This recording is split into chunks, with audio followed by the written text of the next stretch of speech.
Mulai. Bismillahirrahmanirrahim. Yang terhormat Wakil Dekan Sumber Daya Bapak Dr. Eng Adi Wibowo SSI MSc MSI MKom. Yang kami hormati narasumber dari PT Bumi Tama Gunajaya Agro Bapak Muhammad Khalili, Ketua dan Sekretaris Prodi, para koordinator di Fakultas Sains dan Matematika Universitas Diponegoro, manajer dan supervisor, serta Bapak Ibu dosen di Fakultas Sains dan Matematika yang kita banggakan. Assalamualaikum warahmatullahi wabarakatuh. Selamat pagi dan salam sejahtera bagi kita semua.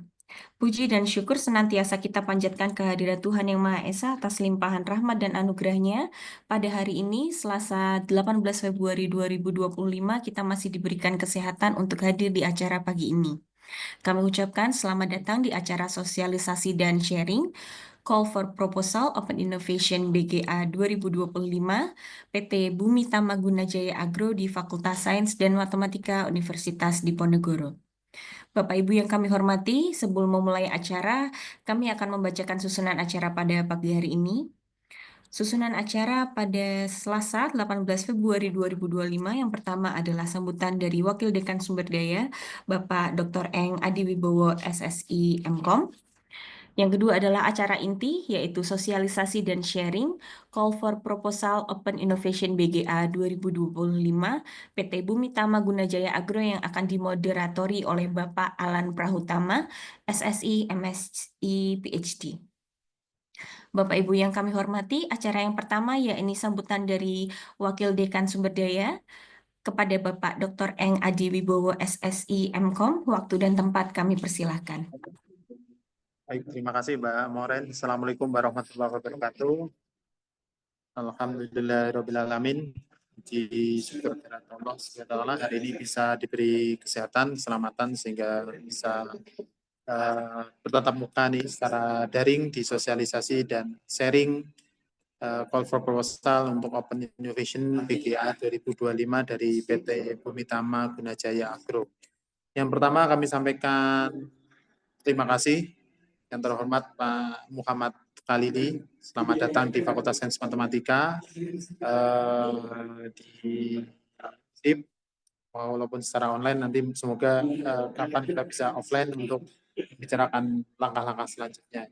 Yang kedua, kami sampaikan terima kasih kepada Bu Yayu dan Pak Alan untuk organize kegiatan ini sehingga bisa terlaksana dan seluruh tim ya bisa terlaksana organisasi kegiatan ini dengan sangat baik dan lancar. Semoga nanti ke depan kita bisa mendapatkan salah satu hibah dari IGE untuk mensupport ya bagaimana kinerja dari Bumi Putra Gunajaya Agro ini bisa naik dengan beberapa inovasi-inovasi. Yang ketiga, kami sampaikan Pak Khalili bahwa Fakultas Sains Matematika ini ada 6 departemen, kemudian 7 program S1, 4 program S2, dan 1 program S3. Jadi kalau kita ada selain biologi, kimia, fisika, matematika, ada statistika, ada informatika, kemudian ada bioteknologi. Sebenarnya ini paket komplit istilahnya ya. Mau dari sistemnya ada, mau dari fisiknya ada, dari bioteknologi ada, dari kimianya ada, dari statistik, dari data ada. Jadi saya berharap nanti teman-teman semua, Bapak Ibu dosen, mahasiswa, dan seluruh elemen FSM bisa dalam mensubmit proposal kita bisa multidisiplin sehingga akan efeknya akan cukup tinggi dan bisa kegiatannya cukup signifikan untuk membantu atau mensupport PT Bumi Tama Gunajaya Agro. Yang terakhir, kami sampaikan terima kasih. Tidak lupa nih nanti semoga ke depan kegiatan-kegiatan seperti ini untuk Open Innovation dari Bumi Tama kita bisa lakukan kolaborasi yang signifikan dan terus-menerus, tidak cuma 2025 tapi bisa terus-menerus, mungkin ada kegiatan-kegiatan lain yang bisa kita bantu dan kami sampaikan mohon maaf jika nanti ada kekurangan atau bahkan. Baik, dari saya cukup sekian, terima kasih. Dari kata wassalamualaikum warahmatullahi wabarakatuh. Baik, terima kasih Pak Bowo atas sambutannya. Acara selanjutnya yaitu acara inti sosialisasi dan sharing Call for Proposal Open Innovation BGA 2025 dari PT Bumi Tamaguna Jaya Agro yang akan dimoderatori oleh Bapak Alan Prahutama SSI MSI PhD. Kepada Bapak Alan, kami persilahkan untuk memimpin jalannya acara inti. Terima kasih, Mbak Ali. Sebelumnya, Assalamualaikum warahmatullahi wabarakatuh. Waalaikumsalam warahmatullahi wabarakatuh. Suara saya terdengar jelas, nggih? Selamat pagi, Pak Kalili. Selamat datang di Fakultas Sains dan Matematika Undip. Baiklah, langsung ke acara inti sebelum kita mulai untuk eh, sosialisasi dan sharing terkait dengan call proposal eh, Open Innovation BGA 2025 dari PT Bumi Tamaguna Jaya Agro. Saya ingin membacakan kurikulum vitae untuk narasumber kita pagi hari ini. Eh, Mas Oki bisa di-share ininya kah? Sebentar.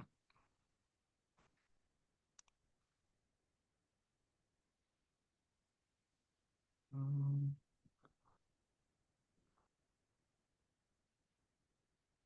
sudah terlihat. Saya akan membacakan secara singkat kurikulum vitae untuk narasumber kita pagi hari ini. Nama beliau Bapak Muhammad Khalili, biasa dipanggil dengan Pak Khalili. Kemudian lahir di Indramayu. Beliau lulusan dari Institut Pertanian Bogor dan karir saat ini sebagai Corporate Development Specialist. Kemudian karir beliau sebagai trainee PAMA tahun 2018, RPI Assistant kisaran tahun 2019, dan saat ini menjabat sebagai Corporate Development Specialist. Nah, mungkin nanti untuk kegiatan hari ini, kami persilahkan Bapak Khalili untuk menyampaikan materi kurang lebih maksimum nanti 45 menit, kemudian nanti kita lanjutkan dengan sesi diskusi atau tanya jawab dari peserta. Kepada Bapak Khalili, saya persilahkan.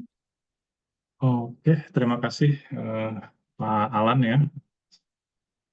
Saya Wali, Assalamualaikum warahmatullahi wabarakatuh.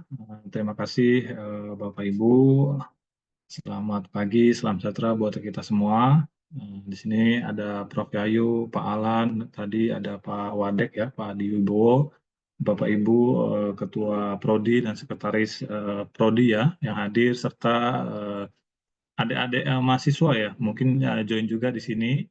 Terima kasih banyak atas waktunya. Intinya kami dari perusahaan Bumi Tamaguna Jaya Agro sangat terbuka gitu untuk kita uh, menjalin komunikasi ya, kerjasama ya untuk keberlanjutan kelapa sawit di perusahaan kami. Mungkin nanti secara paparan ya, nanti kami akan sharing kondisi kelapa sawit kami seperti apa. Baru yang kedua yaitu kita akan masuk ke teknis pelaksanaan dari Open Innovation-nya itu sendiri. Nah, nanti di sini Bapak Ibu kami di sini ingin sebenarnya berkeluh kesah lah apa yang terjadi di perusahaan kami. Nah, ya, tentu Bapak Ibu semua, kami yakin ya bahwasanya gudangnya ilmu, inovasi dan teknologi terkini adanya di kampus. Kami sadar itu, makanya kami eh, langsung menghubungi ya kampus-kampus yang memang kami sasar gitu. Tidak semua kampus yang kami datangi, salah satunya Undip. Saya perwakilan dari pimpinan saya, Head of Corporate Development, wakil itu terima kasih banyak sudah menerima kami untuk bisa bertatap muka dengan Bapak Ibu semua di sini. Oke, saya akan izin share terkait Open Innovation. Jadi nanti di sini kami bukan untuk diuji ya, izin Pak Alan ya. Jadi kami berdiskusi ya. Nanti kalau diuji saya belum mampu, kira-kira gitu. Tapi nanti Bapak Ibu semua kita diskusi baiknya seperti apa yang menjadi culture dari UDIP, seperti apa, nanti dari kami juga akan kami sampaikan gitu. Sehingga kita bekerjanya benar-benar sudah satu rasa, satu frekuensi lah kira-kira gitu. Ya. Oke, Bapak Ibu semua, jadi Open Innovation kita latar belakangi dari perusahaan kami itu, kami rasa bahwasannya apa yang kami lakukan di perusahaan kami masih banyak yang belum sempurna gitu Bapak Ibu semua. Atas dasar itulah kami membuka diri untuk berkolaborasi dengan Bapak Ibu semua, kampus-kampus di seluruh Indonesia untuk terus menjaga kestabilan produksi dari kelapa sawit PT Bumi Tamaguna Jaya Agro. Sebelum itu, mungkin saya akan jalan-jalan dulu nih ya. Jadi ada judulnya itu inovasi terintegrasi untuk memajukan industri kelapa sawit Indonesia. Jadi kalau berbicara kelapa sawit ya, Bapak Ibu semua, Indonesia ini sangat bersyukur gitu ya. Sudah ada pohon-pohon kelapa sawit, walaupun di Jawa sangat jarang sekali. Tapi kalau udah masuk ke Sumatera ya, kemudian Kalimantan, bahkan sudah ekspansi ke Sulawesi dan Papua. Kalau di Jawa kan kalau kita lewat di jalan pasti sawah. Nah kalau di Sumatera itu pasti sawit tuh sepanjang jalan. Di Kalimantan juga sama.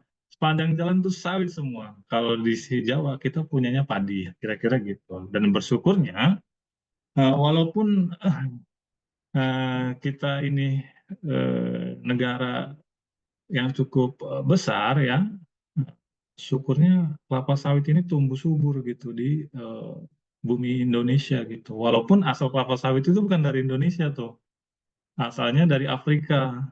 Sudah 200 tahun yang lalu ya kelapa sawit itu hadir di bumi Indonesia. Tapi masih ada paradigma apakah sawit itu baik kan? Gimana secara dampak lingkungan dan lain-lain. Oke, itu ada tersendiri lembaga yang mensertifikasi setiap perusahaan kelapa sawit, namanya RSPO dan ISPO. Nah, perusahaan kami tentu taat untuk itu. Lisensi dan audit ya eksternal, baik dari RSPO dan ISPO, itu rutin kami jalani dan tidak ada catatan hitam di situ. Dan bersyukurnya lagi, nah kelapa sawit ini ya, untuk produktivitasnya, untuk minyak nabati ya, itu paling tinggi ya, 34% gitu dari total minyak dunia gitu. Walaupun lahan yang digunakan sebenarnya itu paling sedikit tuh ton per hektar minyaknya gitu. Jadi kalau 1 hektar minyak CPO itu hanya membutuhkan lahan sedikit saja produktivitasnya gitu, dibandingkan dengan penghasil minyak nabati lain gitu.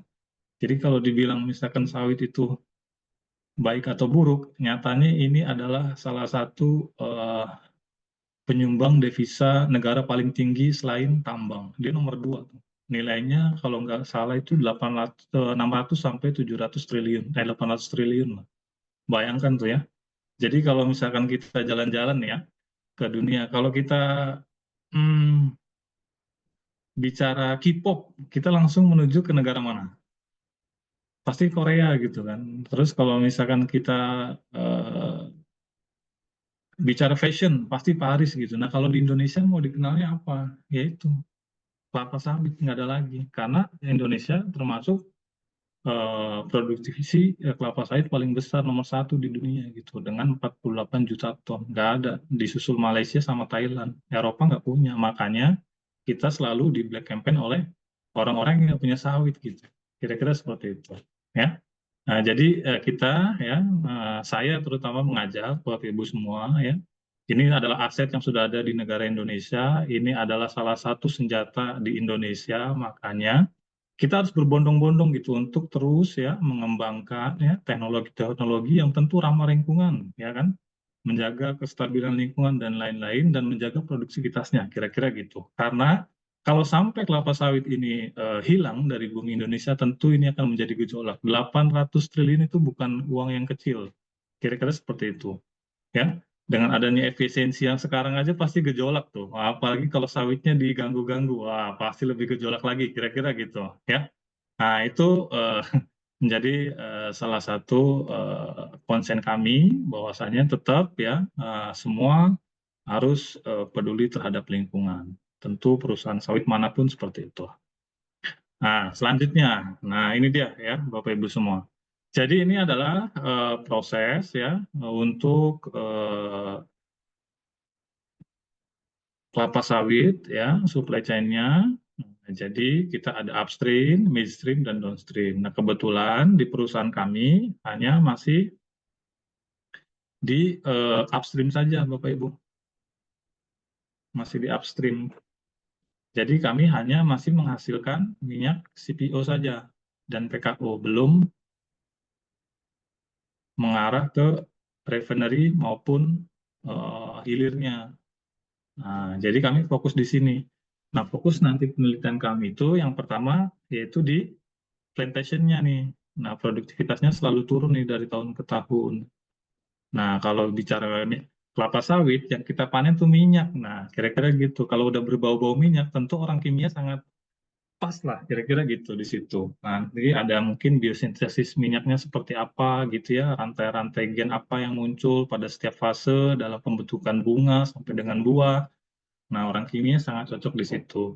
Sama dengan orang biologi, mungkin ada dari tanahnya seperti apa, kan ada mikroba apa yang bisa kita ekspor di situ, sehingga secara eh, iklim ya, walaupun iklimnya hujan, walaupun iklimnya panas, nah, kelapa sawitnya tetap sehat. Nah, itu perlu juga kita lakukan penelitian di situ. Nah, kemudian ada lagi yang lebih penting, nah di proses pabrik ini. Jadi setiap pabrik yang minyak kelapa sawit yang diproses di pabrik, ya, dia memiliki potensi oil 30%, Pak, oil kontennya. Namun aktualnya hanya 22%. Nah, berarti kan ada gap tuh, 28%. Sedangkan kenaikan 1% aja setara dengan 100 miliar, kira-kira gitu, Pak. Nah, 1% aja setara 100 miliar, Pak. Nah, gap 8% ini, nah kira-kira mungkin ada nggak enzim-enzim tertentu ya atau sintesa-sintesa tertentu yang bisa mengikat seluruh ya potensi minyak pada saat proses di pabrik. Karena proses di pabrik kelapa sawit itu cukup sederhana, hanya rebus ya, kemudian rontokan, dipres ya, kemudian baru sterilisasi. Hanya proses itu saja. Nah, dari proses-proses itu ternyata mengandung potensi losis oil ya, potensi oilosis sebanyak 8% tuh, Pak. Nah, kira-kira mungkin ada zat kimia apalah, sintesa apalah, enzim apalah yang kira-kira bisa ya untuk mengikat potensi oilosis tadi. Terutama ya ini enzimnya harus termofilik, Pak, karena prosesnya adalah pemanasan gitu. Nah, kira-kira seperti itu. Kemudian ya kalau di refinery kami tidak main di situ, apalagi di oli kimia. Ini salah satu proses saja ya, bahwasanya kelapa sawit itu dari kebun ya diangkut dengan dump truck dibawa ke pabrik untuk diproses ya, akan menghasilkan minyak CPO ya dan PKO, itu saja. Nah, ini dari perusahaan kami. Nah, kita lanjut ya. Nah, ini dia ya yang saya sudah bilang. Jadi walaupun bukan asli tumbuhan dari Indonesia, kelapa sawit ini tumbuh subur di kita dibandingkan negara asalnya Afrika. Ya, nah nih di Afrika hanya 3 ton aja per hektar, Pak. Nah di Indonesia rata-rata itu 17 ton per hektar. Ya, di Amerika ada ya. Nah, jadi kelapa sawit itu ada dua aja jenisnya, ada eh, eh, kelapa sawit Afrika dan kelapa sawit Amerika. Nah, Oleaginensis dan Oleo oleifera namanya, Pak. Dua itu saja yang tumbuh. Nah, sedangkan pertumbuhan manusia itu makin tahun dia makin tinggi. Jadi kebutuhan sawit itu nggak mungkin turun gitu. Tapi yang turun itu hulunya nih, produksinya yang turun. Kalau demand-nya sangat terus tumbuh, kira-kira gitu. Nah, makanya kita fokus gimana caranya meningkatkan produktivitas kelapa sawit ini terus stabil, kira-kira seperti itu. Nah, ini dia salah satu data juga dari GAPKI ya, bahwasanya tren dari kelapa sawit itu ya sudah 20 tahun ya mengalami penurunan tuh, Pak. Ya. Nanti ada faktor mungkin ya secara iklim, bisa jadi tahun tanamnya yang berbeda gitu ya. Nah, tentu ini akan mempengaruhi juga, tapi secara produktivitas juga tentu mengalami penurunan. Jangan sampai ya kelapa sawit ini ya menjadi sejarah juga seperti tebu gitu yang dulu pernah jaya juga gitu ya. Sekarang tebu biaya produksinya aja udah 9.000, 12.000, sedangkan di Thailand itu udah bisa produksi harga 5.000 gitu. Jadi komoditas pertanian ini adalah momentum gitu Bapak Ibu semua.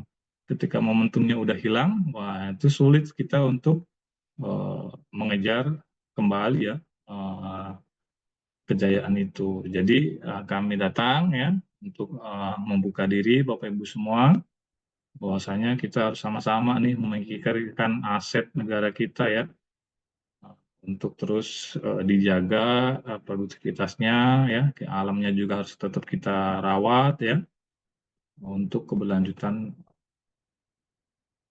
masa depan kita nanti.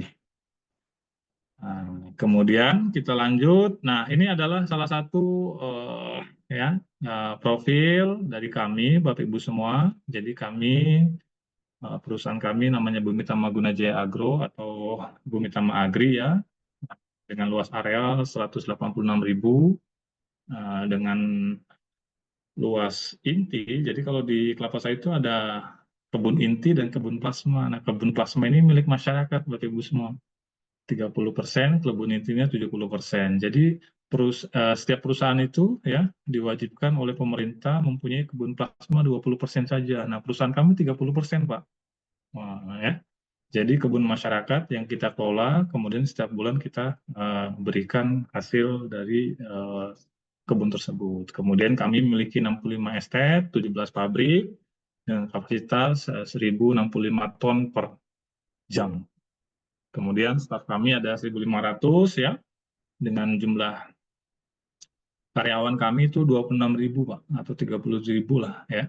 Nah, kalau dia punya istri satu, ya istrinya satu ya kira-kira ya, istrinya satu ya, kemudian anaknya dua, ya kira-kira ada 100.000 orang lah Pak, bertumpu di perusahaan kami saja Pak. Sedangkan perusahaan sawit di Indonesia itu angkanya di 2.869 perusahaan Pak. Udah berapa tuh, 14 juta orang lah ya, yang bertumpu di kelapa sawit Indonesia ya. Kami punya kebun di Kalimantan Tengah dan Kalimantan Barat, kemudian ada di Riau hanya satu pabrik saja. Jadi sepanjang Palangkaraya, Sampit, Pangkalan Bun sampai dengan Pontianak. Nah, di BGA sendiri Pak, anehnya nih karena kami lahir paling bontot Pak ya, dari 1996, jadi kami tidak seperti kelapa sawit yang lain Pak, memiliki jenis lahan yang mineral S1 lah istilahnya, kelas 1 lah. Kami hanya dapat lahan-lahan kelas sisa aja nih Pak. Makanya lihat, marginalnya itu 70% Pak. Wah, itu berarti orang-orang yang kerja di BGA, memang dia orang-orang yang harus militan Pak, gitu. Perlakuan-perlakuan khusus lah yang dilakukan di situ supaya kesehatan tanahnya itu terus terjaga. Jadi mazhab kami itu adalah kesehatan tanah Pak. Soil healthy, gitu. Jadi perlakuan apapun ya kami lakukan, karena lahan kami banyak kan pasir ya, kemudian sulfat masam, ada lagi nanti rendahan, kemudian ada lagi kaolin ya, tanah-tanah yang memang perlu perlakuan khusus gitu. Nah, dari story-story yang ada, makanya kami terus tiap tahun ini pengen apa lagi kira-kira yang bisa kami intervensi untuk terus menjaga keberlanjutan produksi kami. Karena kami sadar Pak, kekurangan kami itu lihat tuh 70% loh. Ibaratkan kami udah belum gerak aja udah 70% itu udah masalah lah kira-kira gitu Pak. Belum gerak aja 70% udah masalah gitu. Jadi kami ngerasa harus benar-benar extra effort ya untuk keberlanjutan produksi kami. Kami datang ke Bapak Ibu semua membantulah kira-kira apa yang bisa diimplementasikan dan diaplikasikan di perusahaan kami. Kira-kira seperti itu. Nah, ini salah satu kebun kami ya, Bapak Ibu semua. Jadi jangan berpikir bahwa sawit itu ya gersang gitu ya. Sawit juga hijau ya. Bahwasanya ini jadi sebelum tanaman itu kita tanam LCC ya, legume cover crop, semuanya hijau. Kami juga tanam beneficial plant ya, di samping-samping kelapa sawit, banyak tanaman-tanaman teduh. Jadi nanti kalau Bapak Ibu ke lapangan ya kelapa sawit, tenang ya, kami sediakan pohon-pohon perdu untuk meneduh ya insya Allah tidak kepanasan. Tapi kalau gosong mah tetap Pak. Kalau gosong tetap, kalau neduh ya. Tapi kalau gosong mah tetap. Kalau ke lapangan pasti gosong ya. Karena memang di sana sangat panas ya. Tapi kita senang gitu ya. Walaupun dengan cuaca apapun melihat pohon-pohon hijau menghasilkan buah sawit yang bagus-bagus itu adalah salah satu kebahagiaan tersendiri bagi kami kira-kira seperti itu. Nah, ini dia. Jadi untuk peningkatan TBS ya, tandan buah segar dan CPO ya, ini adalah beberapa fase. Jadi nanti Bapak Ibu ya yang belum tahu kelapa sawit ya inilah kelapa sawit gitu ya. Jadi buahnya itu melekat di pelepah ya, terhimpit oleh pelepah dalam 1 tahun, pelepahnya 22 sampai 25, kalau buahnya itu 12 sampai 14 atau 16 ya per tahun. Jadi setiap bunga buah sawit itu setiap pelepah yang muncul itu belum tentu muncul buah kelapa sawit. Dan anehnya lagi nih kelapa sawit itu Bapak Ibu semua ya, dia monosius gitu. Jadi dalam satu pohon itu dia muncul bunga jantan dan bunga betina. Beda mungkin dengan pohon salak, dia ada pohon betina, ada pohon jantan. Nah, yang jadi masalah nih kalau dia kemarau nih Bapak Ibu semua ya, kalau kemarau ya stres dia nih, yang muncul bunga jantan semua. Kalau yang muncul bunga jantan semua, otomatis produksi turun tuh. Nah, tapi kalau misalkan dia hujannya banyak ya, bunga jantannya nggak muncul malah, bunga betina semua yang muncul. Sedangkan dia itu butuh penyerbukan. Kalau penyerbukan tidak terjadi, otomatis berat dari tandan buah kelapa sawitnya tentu pasti rendah. Nah, itu adalah salah satu permasalahan tuh Bapak Ibu semua. Ya, yang harus kita kaji lah kira-kira gimana caranya nih sawit ini tidak tergantung dengan iklim gitu Pak. Kita kasih jamu apalah kira-kira gitu, kita kasih vitamin apalah kira-kira gitu ya supaya dia ini tetap stabil gitu. Nah rasionya itu ya 1:7.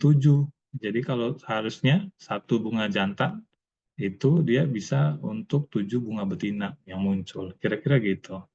Nah, itu penting tuh. Nah, dan kelapa sawit itu bukan dari intinya, tapi dari mesokaknya ini yang tebal nih. Nah, mungkin Bapak Ibu ya bisa gitu ya punya inovasi ya yang mengubah ya bentuk kelapa sawit yang di sini menjadi yang begini nih. Ya, jadi otomatis oil content-nya pasti tinggi gitu. Nah, itu boleh juga tuh ya. Nah, jadi kelapa sawit ini perlu polinasi, jadi perlu bunga jantan dan bunga betina ya.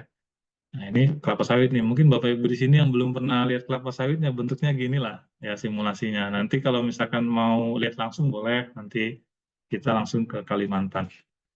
Ya, nah ini adalah ya prosesnya. Jadi pembentukan bunga itu ya 7 bulan, penyerbukan 1 bulan ya, perkembangan buah 5 sampai 6 bulan ya.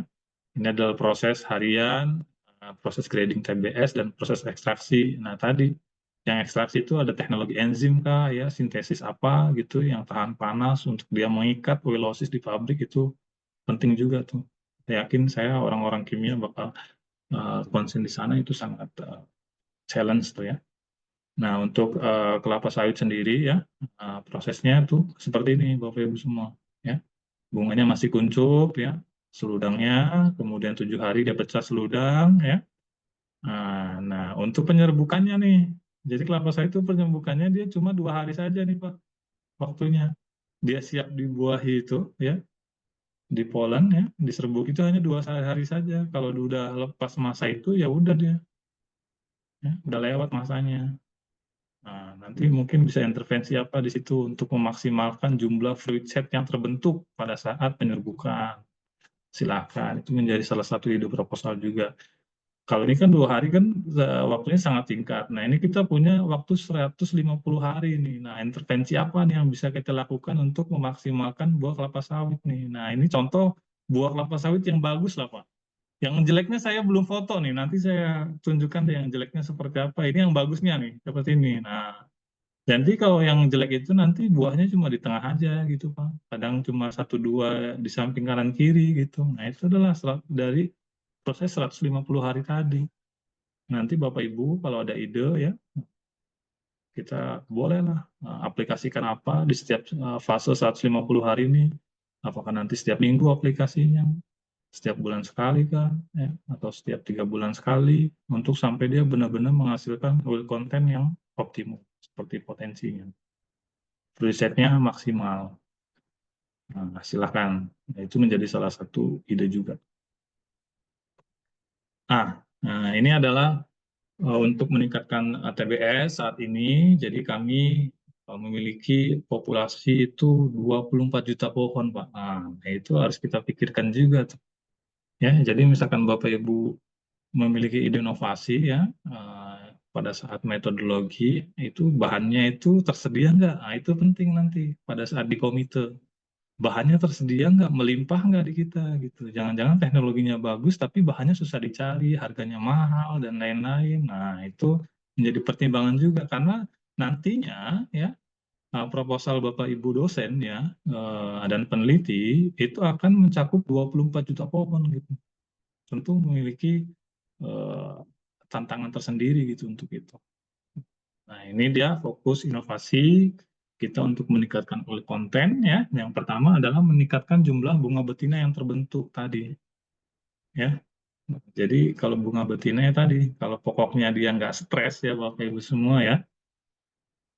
Ya, rasionya misalkan 12 sampai 14 per tahun, ya kalau bisa ya bunga betinanya itu 12, bunga jantannya 2 aja tuh.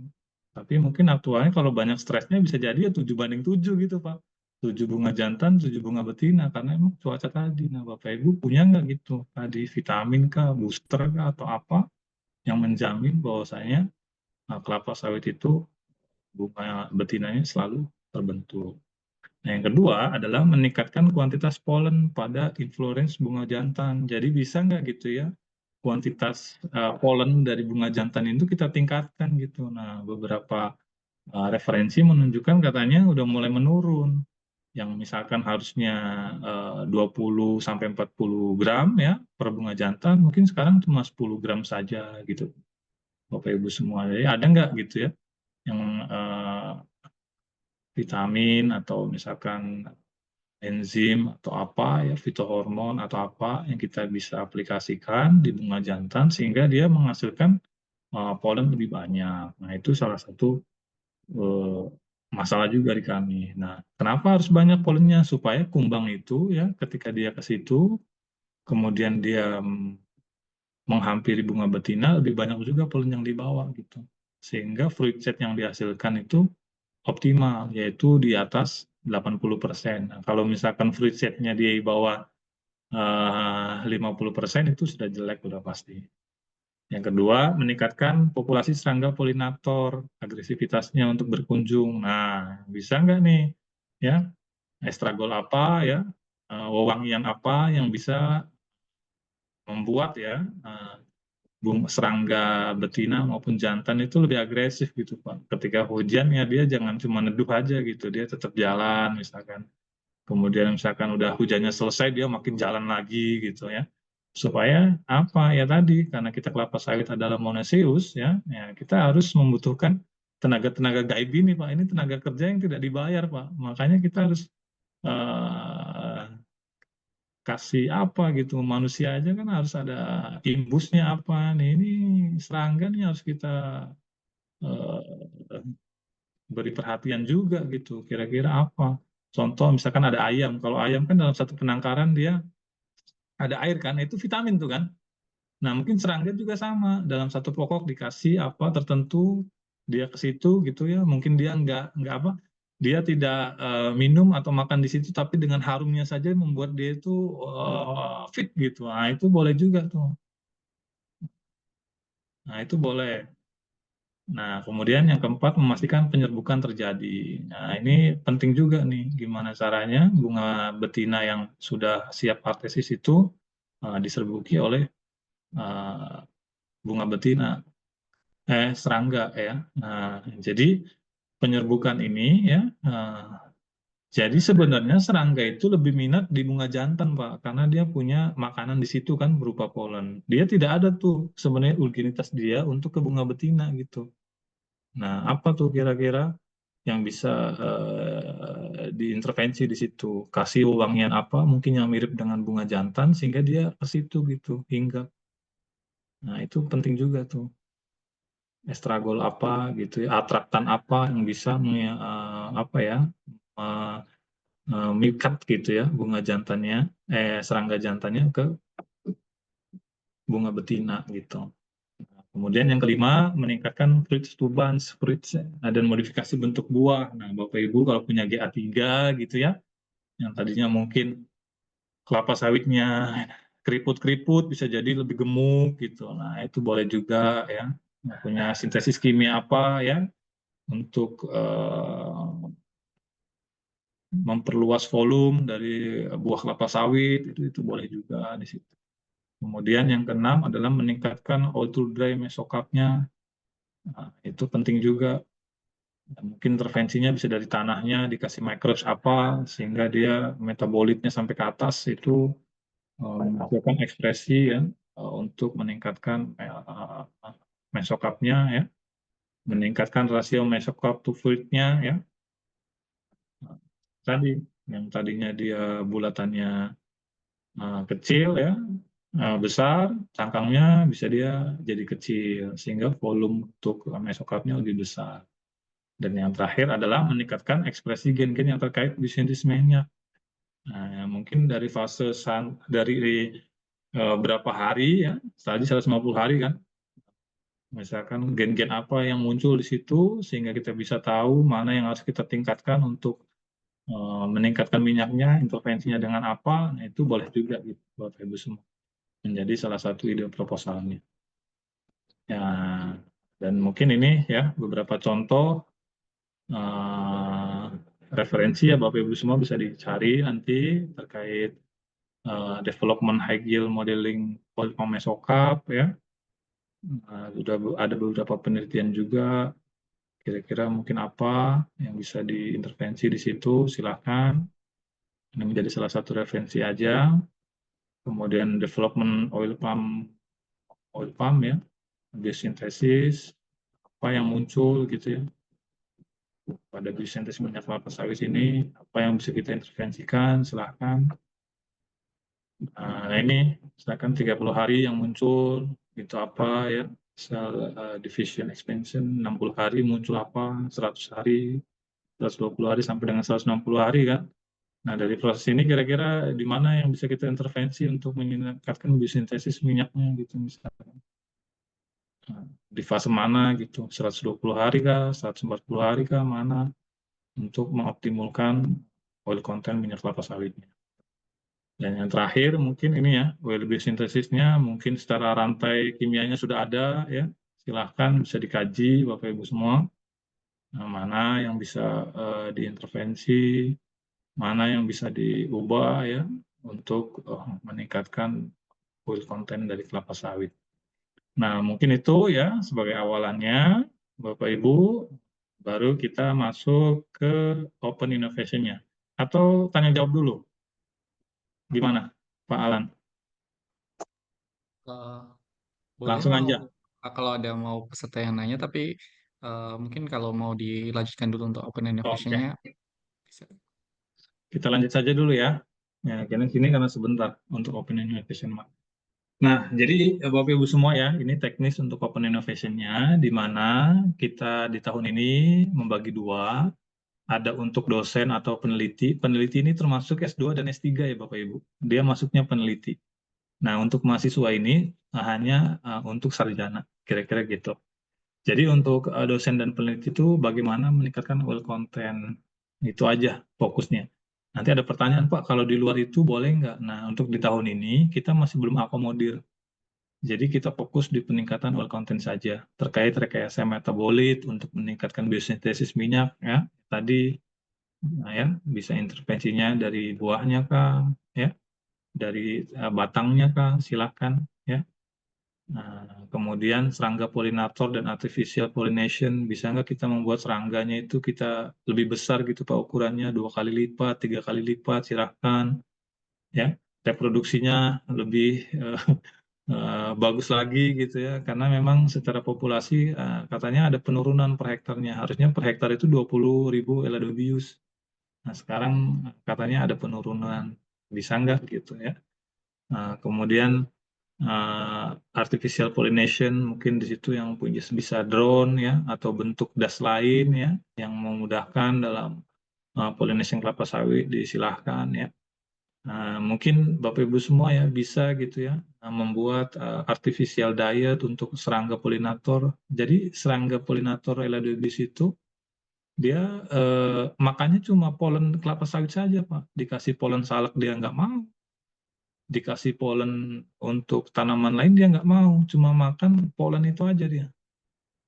Nah itu mungkin bisa dikaji tuh artificial dietnya untuk polen itu apa gitu ya, senyawa apa yang bisa kita membuat makanan untuk Elaedobius. Nah, Elaedobius itu kemudian dia bertelurnya itu di bunga jantan yang sudah lewat artesis, Pak. Jadi polennya udah habis, nah dia bertelurnya di situ. Bapak Ibu juga bisa tuh membuat proses ya, gimana caranya kita bisa menangkarkan Elaedobius itu nanti makannya apa, ya, desain penangkarannya seperti apa, untuk bertelurnya seperti apa. Nah, itu boleh tuh. Nah, di nomor 2 ya. Bapak Ibu boleh nanti aplikasi di lapangannya seperti apa, metodenya, itu boleh juga gitu. Bagaimana caranya reproduksinya lebih banyak, serangganya lebih militan. Ya.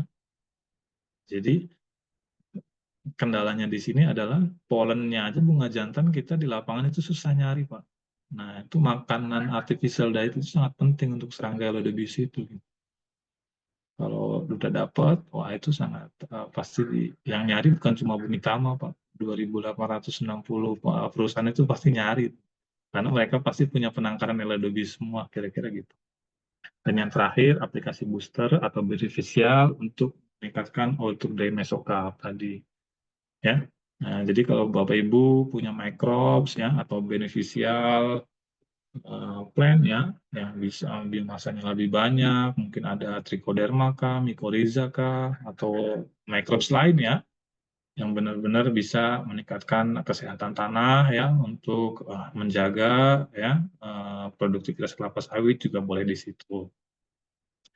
Sedangkan untuk maksimalnya itu 300 juta Pak per proposal.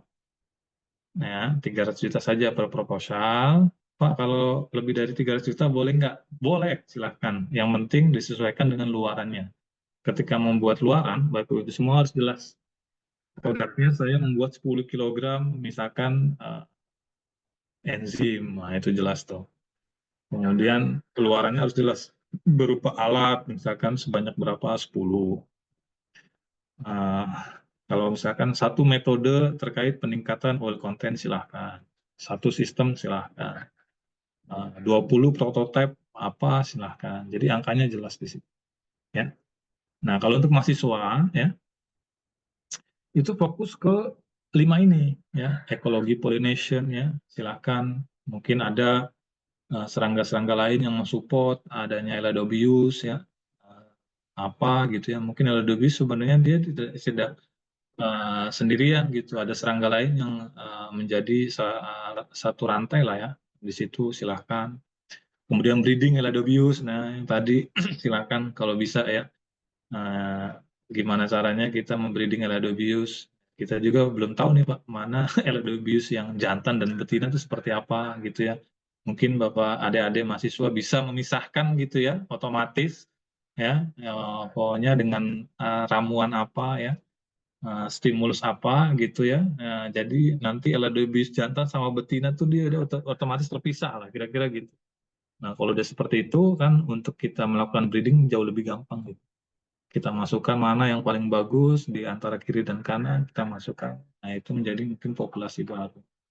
Nah, tadi dinamika reproduksi serangga pollination ya, silakan.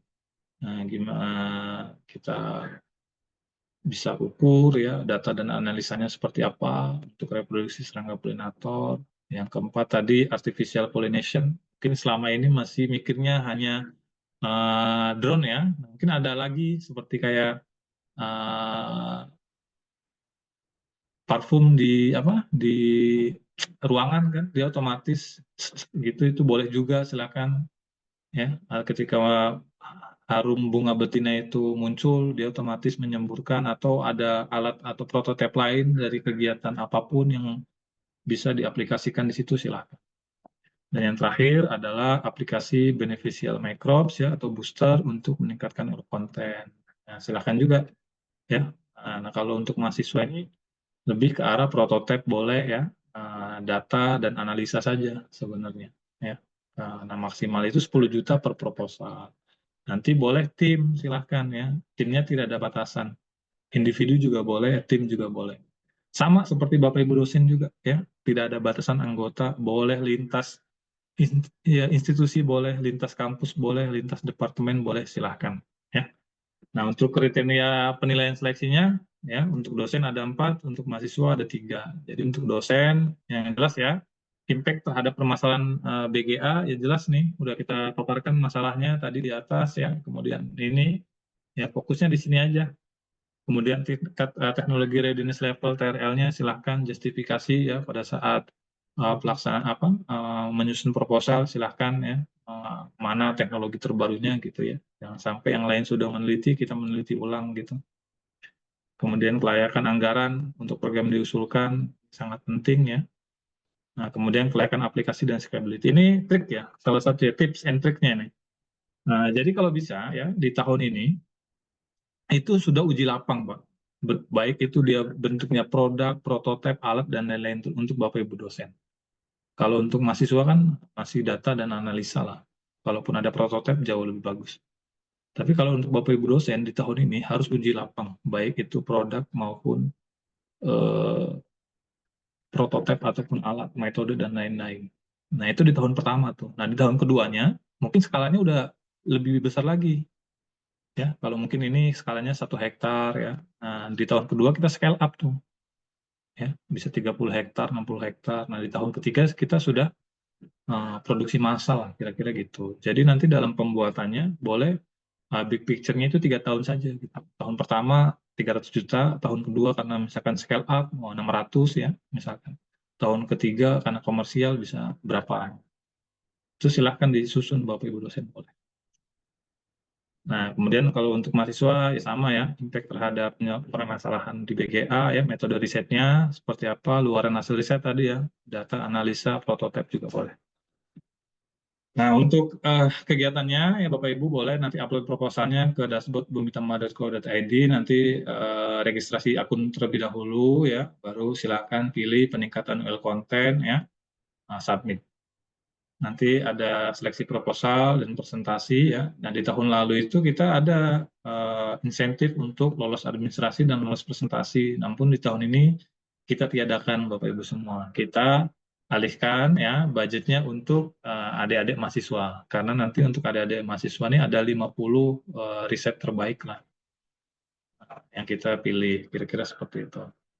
Kemudian nanti kick off open innovation ini dilakukan di operation, nanti kita undang ya para project leader untuk melaksanakan kick off di sana sambil penandatanganan SPK penelitiannya.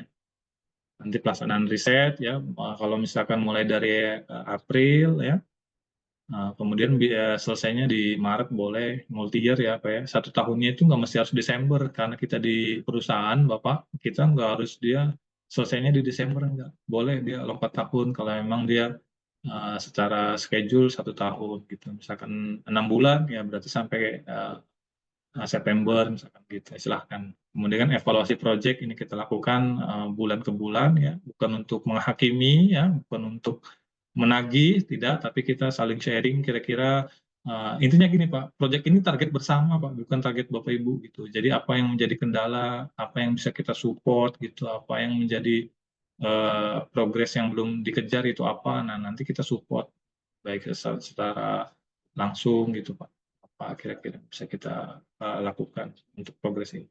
Kemudian baru laporan akhir. Nah, ini dia ya. Jadi open innovation ini mungkin berbeda dengan dana-dana riset yang lain. Kita cukup 12 halaman Bapak Ibu semua ya.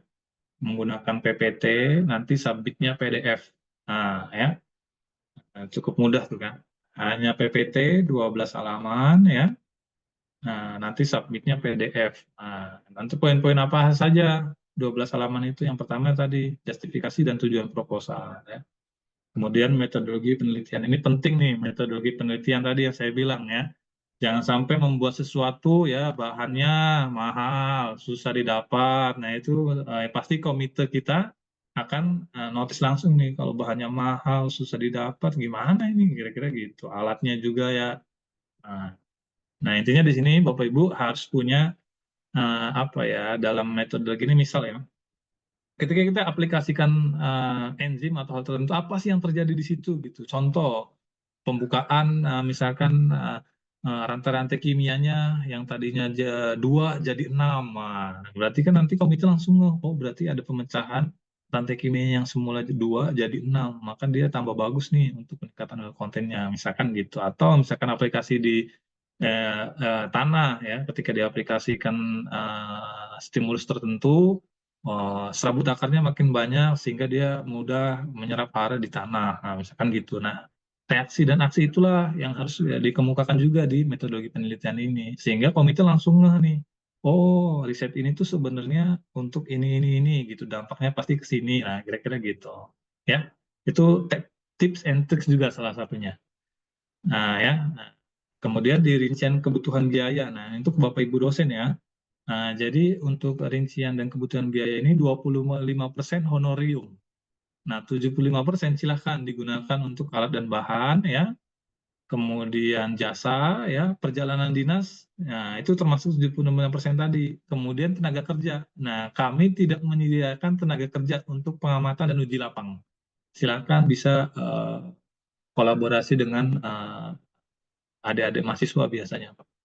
Karena tenaga kerja di kami tidak bisa di ya apa diperbantukan kira-kira gitu. Tapi kalau untuk nanti di lapangan ya seperti penjemputan, transportasi, makan ya, kemudian mes dan lahan ya untuk percobaannya kami sediakan. Kira-kira gitu. Nah, nanti di honorium itu Pak boleh nggak untuk biaya kuliah? Silakan. Karena kami tidak membutuhkan LPJ, Pak. Jadi Bapak Ibu dosen ya dan mahasiswa tidak ada laporan LPJ ke kita, tidak ada. Jadi benar-benar fokus untuk riset saja. Nah, itu salah satu keunggulan juga. Udah 12 halaman tidak ditagih LPJ. Ah, itu dimanapun susah tuh kira-kira. Ya, kita nggak butuh LPJ. Yang kita tangkap hanya luarannya saja, Pak. Nah, itu aja. Pak, publikasi boleh nggak? Silahkan, publikasi, nggak kita larang. Silahkan. Pak, kalau haki gimana? Kalau haki ya kita secara moral, nama peneliti ada di situ, Pak. Silahkan. Nanti kita ada sistem insentif dan royalti. Nah, kira-kira gitu. Kalau sudah kelihatan, kita akan bahas untuk itu. Tapi untuk publikasi hakinya tetap secara moral kita serahkan ke penelitinya. Nah, ya, silahkan. Nah, untuk Gantt detail kegiatan penelitian, silakan mau setahun, 2 tahun, ya detail rinciannya, target outputnya tadi ya, produk, prototype ya, ataupun alat, sistem, metode ya, itu boleh silahkan. Nah, untuk Bapak Ibu dosen, ada poin nomor 5 nih, kalau untuk mahasiswa nomor 4 aja cukup. Kalau Bapak Ibu dosen nomor 5 nih. Jadi ada analisis cost and benefit-nya. Karena pasti ya tadi ketika kita aplikasikan tertentu ya, apalagi barangnya sama di pasaran, kemudian lebih mahal, nah itu biasanya komite kita belum tertarik tuh. Ya, tapi kalau misalkan lebih murah ya, kan Bapak Ibu adalah punya atraktan ya. Di pasaran tuh ada namanya atraktannya itu Hyromix, harganya 80.000 dia per 10 mili apa per mili gitu. Ya. Nah, Bapak Ibu bisa menciptakan itu juga dengan harga 15.000. Nah, pasti kami akan concern di situ. Nah, itu boleh tuh. Kalau Bapak Ibu punya lah ya booster ataupun stimulus apa gitu ya yang diaplikasikan di tanah ya maupun di batang ataupun di bunga ya proses pembungaan. Nah, misalkan di luaran harganya 100.000, tapi Bapak Ibu bisa tuh misalkan 25.000, nah pasti bakal konsen di situ. Kalau enggak, harganya sama-sama 100.000 nih, tapi peningkatan produksinya yang satu cuma 10%, Bapak Ibu 40%, nggak apa-apa juga tuh, silahkan. Nah, kira-kira gitu. Nah, ini penting di sini. Nanti kalau benar benefit impact hasil penelitiannya secara finansial dan non finansial, secara data sekunder aja dulu. Intinya di sini komite pengen tahu gitu, gitu. Kira-kira proyek Bapak Ibu semua tuh prospeknya sih gitu secara finansialnya. Karena kita swasta Pak, gitu. Pasti kalau mengeluarkan berapa, apa sih dampaknya buat kita gitu. Nah itu kalau swasta nggak enaknya. Tapi enaknya tadi Pak, 12 halaman nggak perlu SPJ. Nah, kira-kira gitu.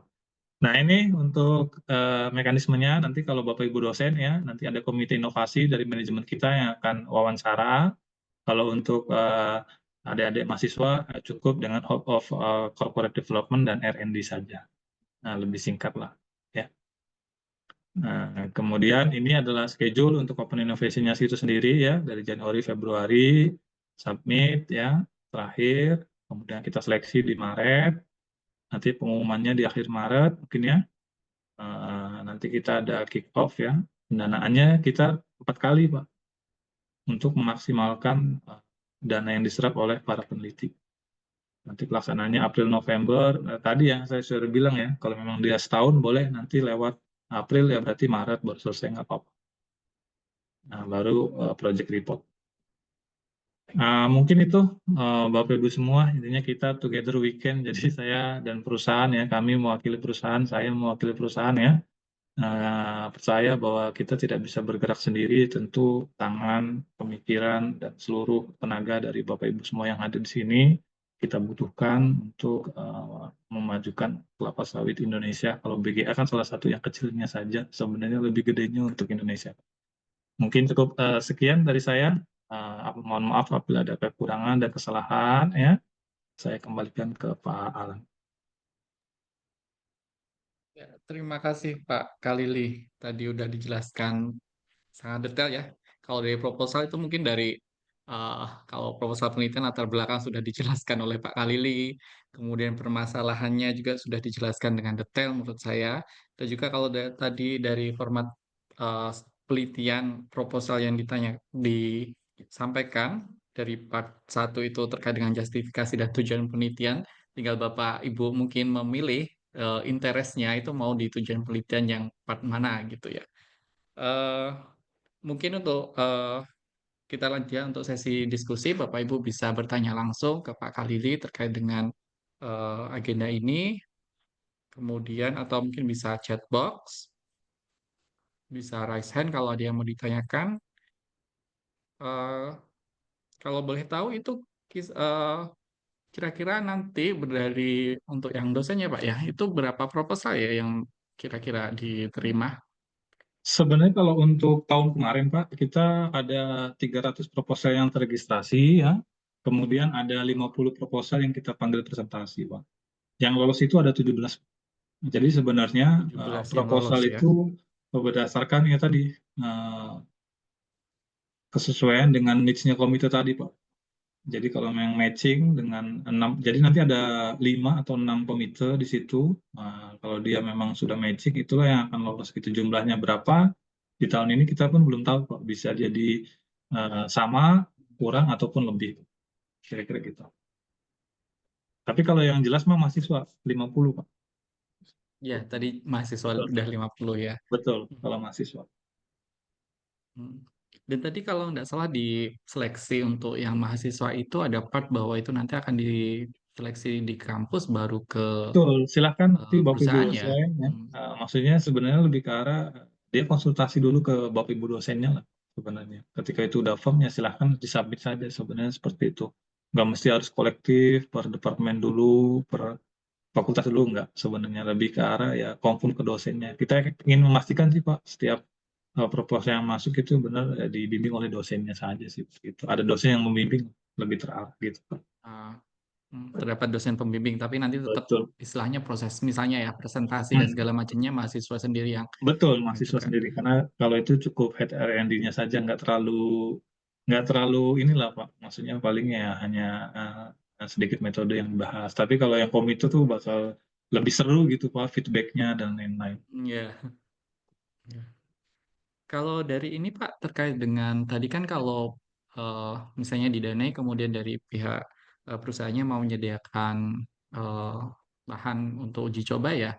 Kalau dari segi laboratorium sendiri gimana Pak? Kira-kira dari perusahaan Pak? Nah, sebenarnya kami kalau Laboratorium. laboratorium masih terbatas ya Pak, karena masih hanya ada lab analitik, lab mikrobiologi gitu, dan itu pun hanya di satu tempat saja di Kalimantan Tengah. Nah, kalau bisa labnya maksimalkan di kampus, tapi uji lapangnya di kita, gitu aja Pak. Hmm. Kalau uji lapangannya nanti ditentukan mau di mana? Misalnya Kalimantan, apa di Iya, kalau uji lapangnya misalkan Sumatera? ya, di tempat kita saja Pak, karena ya tadi untuk akomodasinya udah kita siapkan kan dari tempat tinggal, kemudian transportasi, makan gitu. Nanti di Kalimantan Barat, nanti kita sediakan 3.000 hektar Pak, khusus untuk proyek-proyek Open Innovation di tahun 2025 ini. Nanti di kafling-kafling, mungkin dari Undip dapat blok B1, B2, B3, nanti tempat yang lain, kampus yang lain dapat C1, C2, C3, kira-kira gitu. Nanti lahannya itu pasir, tahun tanamnya itu 2017 Pak. Masih pendek-pendek dia Pak, masih 2 meter dikit lah. Nanti kalau yang di Palangkaraya itu yang ada labnya itu Pak, dia itu pohonnya udah 20 tahun. Jadi nanti bisa 14 meter. Susah kalau pengamatan buahnya gitu. Tapi kalau yang di Kalimantan Barat itu cukup mudah lah gitu. Iya. Nah, Ini kalau untuk Bu pesawatnya Yayu, nanti dari Pontianak ke Tapang, nanti 2 jam dari situ. Nah, kalau dari Pangkalan Bun dia 4 jam. Nah, itu jalannya bagus kalau dari ya, Pangkalan. lanjut. Ya. Hmm. Ini Bu Yayu, saya mungkin silakan Bu Boleh? Yayu. Ya, terima kasih. Tadi tuh saya nyari itu icon untuk raise hand tuh di mana karena lama mungkin. Boleh, boleh. Ya, terima kasih Pak Khalili. Ini dikasih bocoran-bocoran juga itu ya, apa Betul. contoh-contoh risetnya apa ini sangat bagus sekali ya. Dan saya rasa di sini ada Prof. Erma juga dari biologi. Nah, Semoga nanti apa namanya tertarik juga untuk harus riset ke tertarik, sini. Ibu, harus tertarik. Insya Allah Bu, Ya, Insya Allah nah karena ini ada. kebetulan kami ini bermain dengan polen Pak. Jadi Wah, cocok. Pas nih. tapi Cocok, polen Ibu. salak Pak, polen salak. Nah kemudian waktu kami bermain tapi dengan biji sawit. Jadi kami sudah aplikasi dengan nanosilika. Tapi kami ini rencana kalau bisa ini membantu untuk yang sawit itu untuk membuat polen dipolinasi dan mungkin itu tadi yang anti kumbang ya Pak. Halo? Iya, iya, Ibu. Oke, Prof, Ya. ini kedengaran sekali, Ya. monggo. Tapi kalau menurut saya kalau waktunya tuh sampai kapan ya Pak? Ini soalnya banyak banget pekerjaan Pak. Jadi kalau secara nasional itu sampai tanggal 28. Nanti kalau Undip nanti bolehlah sampai tanggal-tanggal 3 atau berapa boleh lah. Oh gitu ya Pak. Ya kami tertarik sekali Pak. Jadi kami akan bekerja sama nanti mungkin juga membuat drone-nya yang untuk bisa menyemprot. Boleh, Ya, boleh. jadi ya kami juga sebenarnya untuk alat polinasi tapi di salak itu sebenarnya ingin membuat untuk menembak polen itu Pak. Jadi dia kami sudah punya coating data pollennya tapi ditembakkan dia pecah di situ dar gitu ya. Ya karena kami belajar dari polen salak ya Pak, itu kan ada masalah. Kemudian kami biologinya sudah banyak data untuk polen, berapa umurnya sampai berapa tahun, sampai dia kalau tidak tertangani kami sudah punya data, tinggal publikasi aja ini. Dan itu kemungkinan besar itu kan salak dengan kelapa sawit kan masih satu bangsa itu Pak. Palmai. Jadi kemungkinan itu sama dan kami juga sudah pernah bermain dengan fruit set salak. Itu kita menggunakan emang ada senyawa yang kita gunakan untuk membuat ukuran buah salak itu besar-besar dan sama. Boleh. Pokoknya nggak mesti harus di kelapa sawit dulu, di pohon lain, terus kita terapkan di kelapa sawit nggak apa-apa penelitiannya, kira-kira gitu. Malah Iya, kita karena kan mencari paradigma baru gitu, Bapak Ibu. ya tapi itu bisa juga misalnya tahun pertama kita belum langsung berhasil gitu ya Pak. Nggak apa-apa, jadi gitu Bu. Jadi Takut soalnya intinya, Pak, saya itu takut banget kalau gagal. Jadi kita intinya gini Bu, setiap bulan itu kita akan ada diskusi lah, monthly discussion. Jadi kira-kira gimana progresnya, apa yang bisa kita support. Jadi target Ibu tuh bukan punya Ibu, tapi target kita juga gitu. Jadi kita sama-sama Oh saling gitu. support, Nah, saling. itu tuh Kita aplikasinya bukan di sebagai pohon ya Pak? penagih Ibu, bukan. Kita nggak berani nagih-nagih.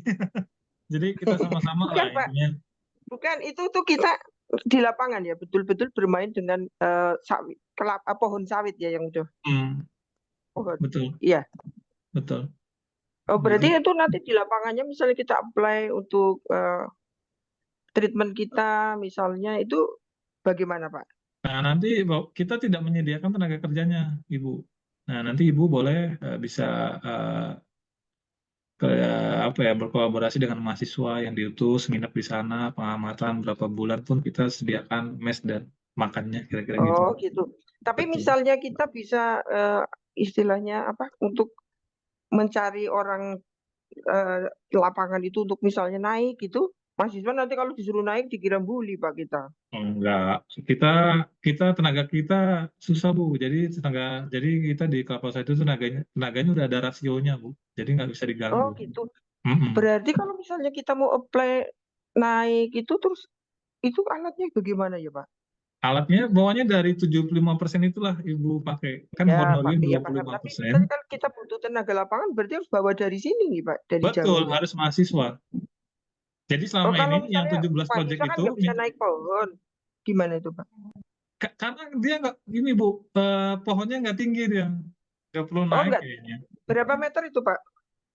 Paling 2 meter paling tinggi Bu. Oh kalau 2 meter bisa pakai tangga. Oke Makanya oke. saya bilang kemarin kenapa kita tadi ya, kenapa di Kalimantan Barat, karena tahun tanamnya 2017 Oh oke. Oke. masih. Ya kalau Kalau yang saya kira dikasih kalau di 7 yang meter, 8 20 meter takut jatuh. 20 tahun Oke. kita juga nggak berani Bu. Oh Resiko, oke. Ya.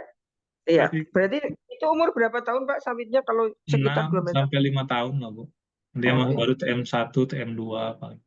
Kita nggak Oh berani iya. ngasih yang tinggi-tinggi, bahaya. Untuk kualitasnya apa Pak? Sofindo, Prospek Sofindo, Sofindo. iya. Oke. Oke. Oh ya terima kasih Pak. Nanti mohon kalau berkenan untuk nge-share ini materi dan mungkin Iya, kalau template. materi kita bisa share. Tapi ada sedikit juga nih Bapak Ibu ya, karena kita belum ada NDA, nanti untuk data-data belum kita bisa share. Tapi kalau udah lolos pendanaan, ya data apapun akan kita share. Itu salah satu kekurangan juga. Tapi intinya gitu, pokoknya data sekunder aja dulu, meyakinkan komite itu bahwasanya inovasi proposal yang Ibu riset proposal yang Ibu ajukan tuh benar-benar berdampak terhadap BGA lah, kira-kira gitu. Oke. Terima kasih Pak. Insya Siap, Allah. Kalau siap, ya Pak. siap Ibu, terima kasih. Oke, sami-sami. Ya, terima kasih Prof. Herma. Tadi untuk materinya nanti bisa dikirim ya Pak ya ke panitia. Boleh. Nanti panitia akan ngirim ke peserta. Atau nanti kan ada recordingnya. Mungkin ada yang telat join dan yang lainnya bisa nanti kontak ke panitia untuk bisa minta recordingnya. Kemudian ada pertanyaan lagi dari Bu Arina. Monggo Bu Arina, saya persilahkan. Ya, terima kasih Pak Alan dan Pak Kalili. Saya Iya, Arina Ibu. Amalia dari Biotek. Yang ingin saya tanyakan, kalau misalnya nanti kita mau penelitian dengan serangga Eladobius itu, apakah dari perusahaan Bumi Tama disediakan sampelnya atau bagaimana ya Pak? Terima kasih. Iya, nanti kalau udah NDA-nya sudah ada ya, nanti kalau misalkan butuh ya penangkaran, kita ada penangkarannya di Kalimantan Barat tadi.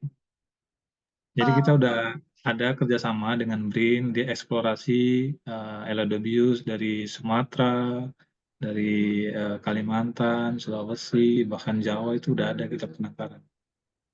Nah, itu nanti jadi teknisnya misalnya kita penelitiannya ini di sana, di PT-nya itu, atau bisa dikirim ke sini ya, Pak? Nah, nanti Ibu ambil sendiri ke Oh, sana. Nah, nanti Eladobiusnya Ibu eksplorasi bisa mungkin ya dari penangkaran itu, atau Ibu penasaran nih, pengen tahu Eladobius yang ada di tempatnya seperti apa, ya tangkap dari situ, baru Ibu balik gitu. Karena kalau misalkan dikirim pasti lama, dia kan siklusnya cuma 1 bulan. Takutnya dia udah di lapangan udah 20 hari ya, nanti nyampe sini udah mati gitu. Iya, Pak. Gitu. Berarti kita ambil ke sana, tapi di sana kita langsung nangkap sendiri atau sudah disediakan Kalau di... penangkaran bisa kita sediakan, tapi kalau ibu pengen eksplorasi ke lapangan tentu nangkap sendiri. Tapi tetap ada staf yang mendampingi, nggak suruh ibu sana nyari sendiri, nggak. Nanti di sana ada yang dampingin. Ada yang dampingin. Untuk menyediakan transportasi ke lapangannya dan lain-lain ada yang dampingin. Nanti setiap Bapak Ibu dosen ini ada PIC internalnya, Bu. Jadi ketika Ibu nanti Bapak Ibu di lapangan, nanti akan didampingi oleh Bapak Ibu tersebut. Tidak dilepas gitu, suruh nyari sendiri sana enggak. Berarti tapi kalau untuk penelitiannya misalnya itu kita di lab di sini ya, Pak ya? Boleh, Kalau boleh di lab, betul. Silakan.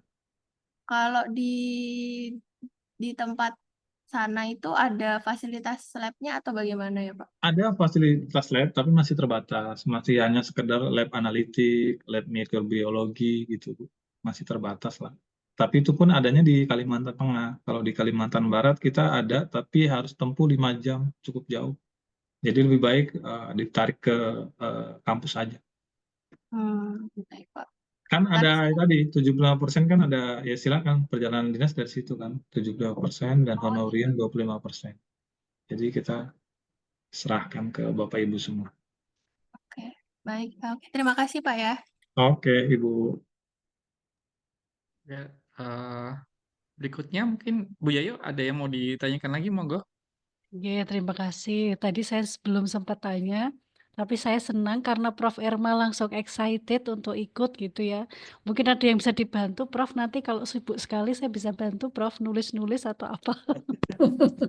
Ya ini saya sangat senang Pak Khalili ternyata Boleh, Ibu. banyak yang apa namanya excited tentang apa pengajuan proposal ini nggih. Nanti Prof. Erma biar saya oyak-oyak itu sama. Tadi dapat bocoran lagi ada 2 mahasiswa yang akan ikut juga begitu nggih. Nah, mungkin pertanyaan saya tadi oke lah kalau Undip katanya bisa sampai 3 Maret. Nah, kalau sistemnya itu apakah nggak ditutup ya Pak Khalili? Enggak, saya yang Oke. pegang Bu sistemnya. Oh, baik-baik. Ya, ya. Saya yang Ya. pegang. Oke, berarti bisa ya. Nanti mungkin saya Bisa. colek-colek Pak Khalili juga. Nah, mungkin Prof. Boleh. Erma ini saya rasa enak ya. Maksudnya kalau Prof. Erma kan sudah memang bidangnya itu, nggih. Ini tidak perlu LPJ begitu ya. Betul. Kemudian ada honor. Nah, kami itu tidak pernah ada honor Pak Khalili kalau kalau penelitian. Jadi ini ada honornya 25%, jadi cukup banyak juga dan 75% itu bisa untuk apa namanya transport dan lain-lain. Jadi Betul, Ibu. saya Silakan. rasa jadi saya rasa ini bisa apa ya kita lebih fleksibel gitu ya. Mhm. Nah, kemudian pertanyaan lagi ini tadi kan mungkin disampaikan ada bisa multi tahun gitu nggih, first year, Betul, second sama third betul, gitu. Berarti maksimal betul. memang 3 tahun ya berarti ya Iya, kita Pak harapkan Khalili 3 tahun udah perbanyakan, Bu. realisasi. Eh, Oke. mohon maaf, mau Iya, tanya monggo, lagi, Bun. Prof. Ini kan per proposal 300 juta itu untuk 3 tahun, Gi. Enggak, Bu, 1 tahun Per aja. tahun. Jadi tahun pertama Ibu 300 nih. Kalau scale up dirasa, wah ini enggak lebih besar nih, 400, Oh, 500 gitu. silahkan. Bahkan Oke. nanti untuk misalkan perbanyakan ya, nanti di tahun ketiga, wah ini 1 miliar nih ya silahkan dituliskan di sini. Oh iya, maaf Pak. Gitu. Biasanya nggak sampai segitu soalnya. Kita terlalu jujur ini Prof ya. Biasa Ya, gimana teman? Iya, ya Bu. Prof harus semangat nih Prof. Nah, mungkin gini juga Pak Khalili. Kadang-kadang gitu ya secara kayak tadi nih Prof Herman saya tuh takut nih nanti kalau nggak berhasil gimana ya kan begitu nggih. Jadi kita sudah set nih katakanlah 3 tahun gitu. Tapi ternyata di tahun pertama itu kita tidak berhasil nih misalnya awalnya kita target efisiensi bisa sampai 70% gitu nggih. Ternyata hanya mencapai 50% atau bahkan mungkin 40%. Nah, untuk kelanjutan tahun kedua ketiganya nanti bagaimana itu Pak Nah, Khalili? itu Apakah biasanya kita depend on evaluasi di situ. evaluasi? Ya, dilakukan Oke. evaluasi nanti Bu di situ. Biasanya opsinya kalau biasanya kan kita selain open innovation kan ada riset kolaborasi gitu ya. Nanti Bapak Ibu boleh gitu. Mungkin ada ide lain apa yang bisa dikerjasamakan kembali gitu. Sebenarnya open innovation ini sebagai pembuka aja gitu Bu. Nanti kalau kita ada permasalahan di lapangan, oh saya inget nih Prof Yayu nih ahli ini, nanti saya akan lempar ke Ibu. Kira-kira gitu sih sebenarnya. Tapi evaluasi di setiap tahun itu ada Bu. Itu sebagai konsekuensi lah untuk kita menjalankan Oke, project atau program. ya baik, baik, baik. Terima kasih nih Pak Khalili. Tetap ada Terus per 1 tahun sih Bu evaluasinya. per 1 tahun ya, dan itu bisa tadi ya, misalnya kita mulai kontraknya April, jadi bisa April tahun depan atau Maret ya berarti karena 1 tahun. Betul, Oke. betul. Kemudian boleh tidak kalau misalnya hanya mengajukan mono year atau 1 harus tahun multi? aja, tapi hasilnya udah bagus, nggak ada masalah Bu. Itu yang Oh kita cari boleh juga. berarti. Betul. Oh, karena kan kadang-kadang itu ada peneliti yang begini. Oke, saya mau coba Lebih cepat, dulu lebih deh bagus. sok-sok gitu. Jadi ada sok-sok ada yang mau coba dulu gitu ya. Bagaimana sih sistemnya gitu. Karena kan mungkin dari perusahaan X dulu pernah mengikuti perusahaan X itu, waduh, ini susah sekali tiap bulan harus misalnya tiap bulan harus report dan sebagainya. Karena kita kan apa ya tugasnya banyak gitu. Tridharma itu cukup menguras tenaga gitu. Bisa juga seperti itu gitu. Tapi nanti kalau sudah keenakan, oh langsung second year, third year gitu. Jadi boleh ya Pak Boleh, Khalili boleh nggih. Bu. Jadi Boleh, boleh boleh. mono, boleh multi, tapi multinya maksimum paling tidak 3 tahun gitu ya Betul berarti Ibu. ya. Boleh, Oke, boleh. baik, baik. Ya, mungkin itu Pak Khalili, terima kasih. Ini saya pikirkan lagi mau tanya apa. Mungkin Nah, ini saya penting kembalikan ke nih. Pak Alan. Ya, Jadi kita perusahaan itu kita nggak butuh publikasi Bapak Ibu. Ya, tapi Bapak Ibu misalkan ada dana untuk publikasi silahkan, kita nggak larang itu. Silahkan dana publikasi. Yang kita tangkep ya, itu luarannya saja. Nah, ya, nanti Pak kalau saya publikasi boleh nggak publikasikan? Silahkan. Ya, mungkin ada data-data yang konfidensial, bisa konsultasikan ke kami gitu, mana-mana kira-kira yang tidak boleh keluar. Tapi secara moral kita tidak larang untuk itu gitu. Tapi itu bukan jadi luaran kami yang kita tangkap, bukan.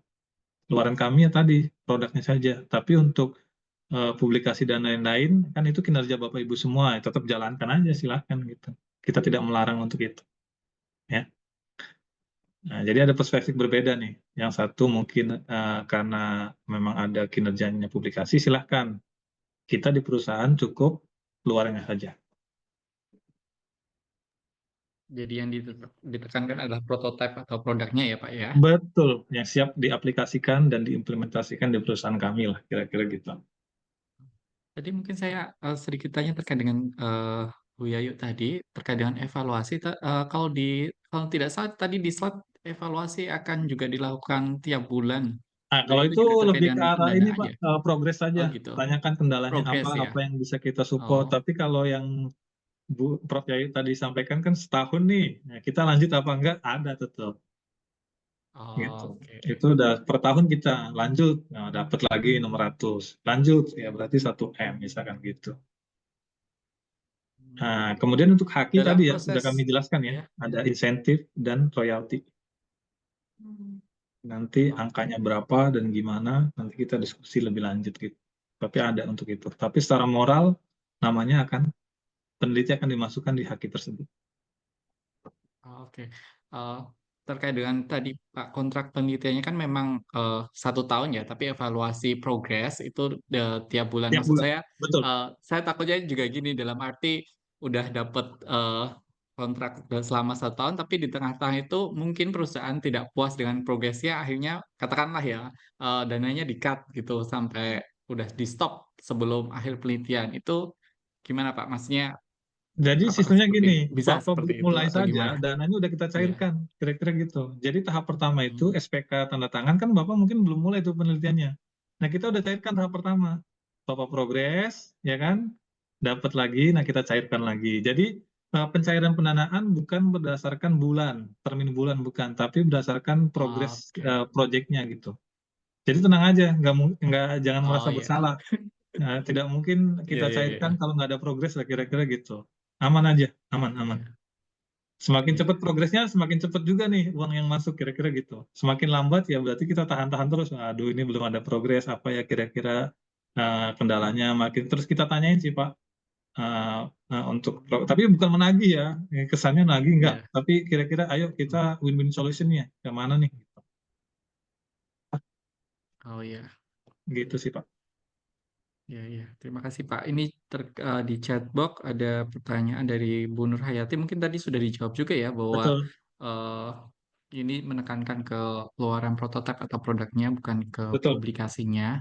betul. Kemudian untuk lab tadi juga yang tersedia hanya lab analitik ya, jadi lebih Betul, dan disarankan kalau mikrobiologi. ya itu di kampus ya Pak ya. Betul. Pokoknya kalau lab-lab sih kami mikirnya paling alatnya pasti lebih canggih-canggih di kampus. Hmm. Iya, Pak. Ya. Hmm. Ini ada pertanyaan lagi dari Bu Nur Hayati, saya rasa. Apakah ada perlakuan pestisida di tanah? Apakah Nah, ini ada dia. perlakuan juga di musim tertentu? Jadi kami sudah 3 tahun terakhir sudah tidak menggunakan pestisida. Sudah tidak menggunakan pestisida ya. Jadi kami mazhabnya adalah soil healthy ya.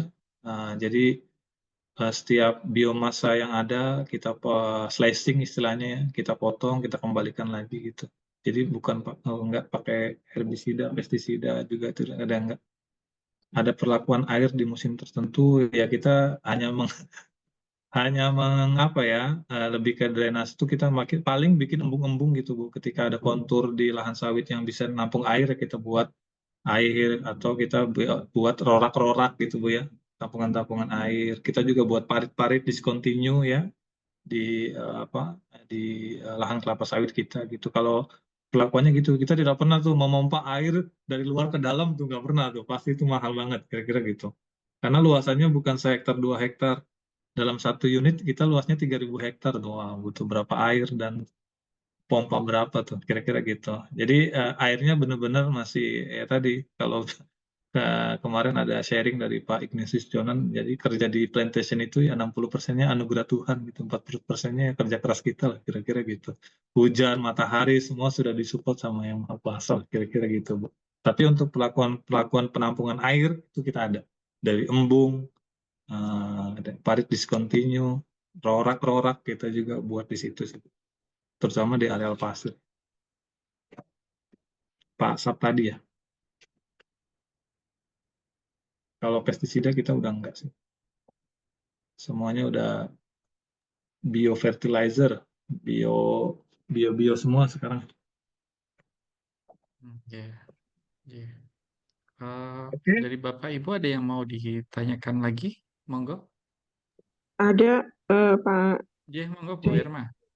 ini apa menunggu PPT-nya ini atau mungkin template yang untuk 12 PP 12 slide itu. Iya, nanti Itu saja. kami kirimkan Ibu. Oke, terima Siap, kasih. di website nanti bisa di-download panduan dan template PPT-nya. Di website dari link tadi Pak, link pendaftarannya Betul, ya. Oh betul. iya, iya. Nanti bisa di-share ke panitia untuk PPT-nya. Monggo Bapak Ibu ada yang mau ditanyakan lagi? Cukup. Eh, saya rasa kalau tidak ada yang ditanyakan lagi, mungkin saya kembalikan ke MC atau Bu Yayu untuk ke MC. Eh, Insya Allah informasi Open Innovation ini nggak saya kurang-kurangi, Bapak Ibu semua. Insya Allah ya, nggak saya kurang-kurangi. ya, ya. Terima kasih Pak atas sharingnya.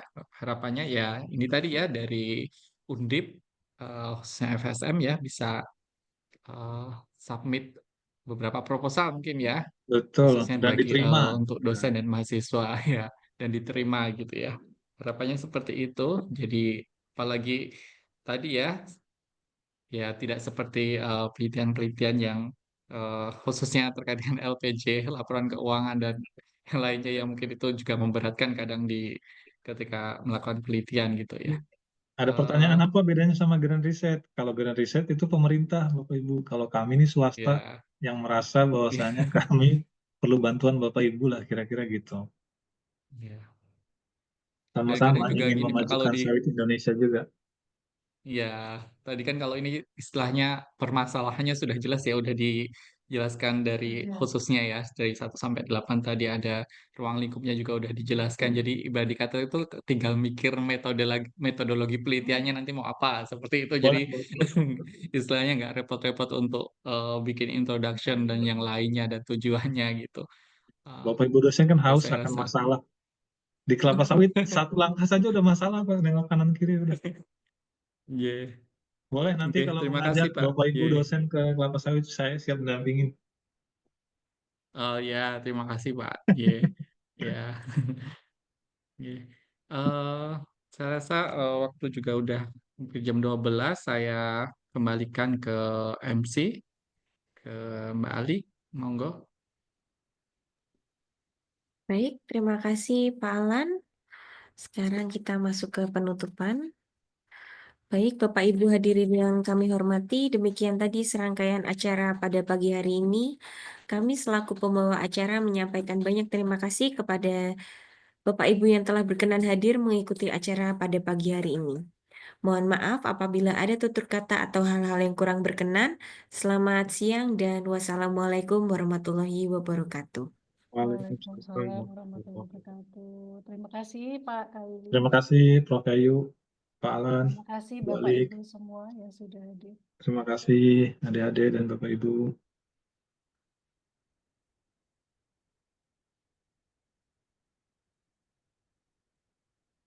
Saya live ya. Siap-siap Ibu. Selamat siang semuanya.